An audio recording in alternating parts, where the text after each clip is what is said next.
ಕಲಬುರಗಿಯಲ್ಲಿ ಸಿಕ್ಕಾಪಟ್ಟಿ ಮಳೆ ಬಿದ್ದು ಚಿಂಚೋಳಿ ಬಂತು, ಕಾಳಗಿ ಬಂತು, ಎಂಟೈರ್ ಜಿಲ್ಲೆಯಾದ್ಯಂತ ಸಿಕ್ಕಾಪಟ್ಟಿ ಮಳೆಯಿಂದ ಇಡೀ ಬೆಳೆಗಳಂಕರ ಸತ್ಯನಾಶ ಆಗೋಗಿದೆ.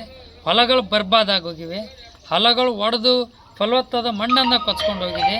ಇವತ್ತು ನೀರುಗಳನ್ನು ಬಂದು ಸಿಕ್ಕಾಪಟ್ಟಿ ನುಗ್ಗಿ ಇವತ್ತು ಅರಣಿ ಒಡೆದವ, ತೆಗ್ಗುಗಳು ಬಿದ್ದವ, ರೋಡ್ಗಳು ಒಡೆದವ, ರೋಡ್ಗಳು ತೆಗ್ಗು ಬಿದ್ದವ. ಹೆಬ್ಬಾಳ ಮತ್ತು ಕಣಸೂರು, ಗೋಟೂರು ಅನ್ಕರ ನೀರನ್ನು ಮುಳುಗಡೆ ಆಗಿಬಿಟ್ಟವ. ನಾಗೂರಲ್ಲಿ ನೀರು ಉಕ್ಕಿದೆ. ಎಲ್ಲ ಊರುಗಳಲ್ಲಿ ನೀರು ಉಕ್ಕಿ ಬೆಳೆಗಳು ಹಾಳಾಗ್ಯಾವ, ಮನೆಗಳು ಬಿದ್ದವ.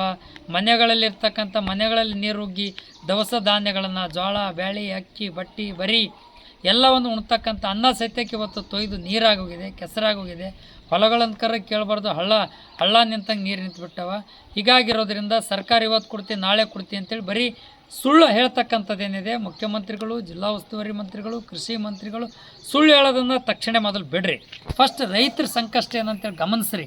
ಮೊದಲ ಕಲಬುರಗಿ ಜಿಲ್ಲಾ ಹಸಿ ಬರಗಾಲ ಅಂತ ಘೋಷಣೆ ಮಾಡಿರಿ. ರೈತರ ಸಾಲ ಮನ್ನಾ ಮಾಡಿರಿ. ಕೇಂದ್ರ ಸರ್ಕಾರ ಮತ್ತು ರಾಜ್ಯ ಸರ್ಕಾರ ಎರಡೂ ಸರ್ಕಾರಗಳು ಕೂಡಿ ರೈತರ ಸಾಲ ಮನ್ನಾ ಮಾಡಿರಿ. ಪರಿಹಾರ ಕೊಡ್ತಕ್ಕಂಥದ್ದು ಯಾಕೆ ಡಿಲೇ ಮಾಡ್ತಾಯಿದ್ದೀರಿ? ನಿಮ್ಮ ಉದ್ದೇಶ ಏನಿದೆ? ರೈತರಿಗೆ ಪರಿಹಾರ ಕೊಡಬೇಕನ್ನೋದ, ಕೊಡಬಾರ್ದು ಅನ್ನೋದ? ಇಷ್ಟೆಲ್ಲ ಸಂಕಷ್ಟದಾಗಿದ್ದರೂ ಒಬ್ಬರೂ ಕೂಡ ಇವತ್ತು ಬರೀ ಮೊಸಳೆ ಕಣ್ಣೀರು ಹಾಕ್ತಕ್ಕಂಥ ಕೊಡೋದು ಇದು ಎಷ್ಟರ ಮಟ್ಟಿಗೆ ಸರಿ? ನಿಮ್ಮ ಮನಸ್ಸು, ನಿಮ್ಮ ಆತ್ಮಸಾಕ್ಷಿಯಾಗಾರ ಅವಲೋಕನ ಮಾಡ್ಕೊಡ್ರಿ ಒಂದು ಸರಿಯಾರ. ದಯವಿಟ್ಟು ಇಷ್ಟೆಲ್ಲ ಸಂಕಷ್ಟ ಇರುವಾಗ ತಕ್ಷಣ ಪರಿಹಾರ ಕೊಡಬೇಕು.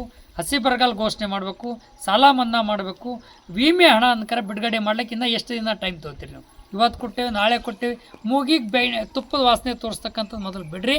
ಹಣ ಅನ್ಕರ ರಿಲೀಸ್ ಮಾಡಿರಿ. ಮತ್ತು ಹಿಂಗಾರು ಬಿತ್ತನೆಗೆ ಸಂಬಂಧಪಟ್ಟಂಗೆ ಕಡ್ಲಿ ಬೀಜ, ಜೋಳದ ಬೀಜ,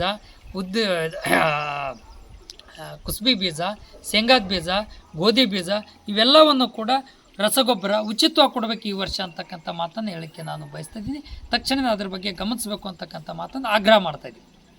ಆಗ್ರಹಿಸಿ ಇವತ್ತು ರಟ್ಕಲ್ನಲ್ಲಿ ರಸ್ತಾ ರೋಕೋ ಚಳವಳಿ, ಎತ್ತಿನ ಗಾಡಿ, ಟ್ರ್ಯಾಕ್ಟ್ರು, ಇವತ್ತು ನೂರಾರು ಜನ ರೈತರನ್ನು ರೋಡ್ ಮೇಲಿದ್ದು ಧಾರಾಕಾರವಾಗಿ ಸುರಿತಕ್ಕಂಥ ಮಳೆಯಲ್ಲಿ ನಿಂತು ರಸ್ತಾ ರೋಕೋ ಚಳವಳಿ ಮಾಡಿ ಸರ್ಕಾರಕ್ಕೆ ಮನವಿ ಪತ್ರನ ಸಲ್ಲಿಸಿ. ಎಷ್ಟು ನಿಮಿಷ ಆಯ್ತು?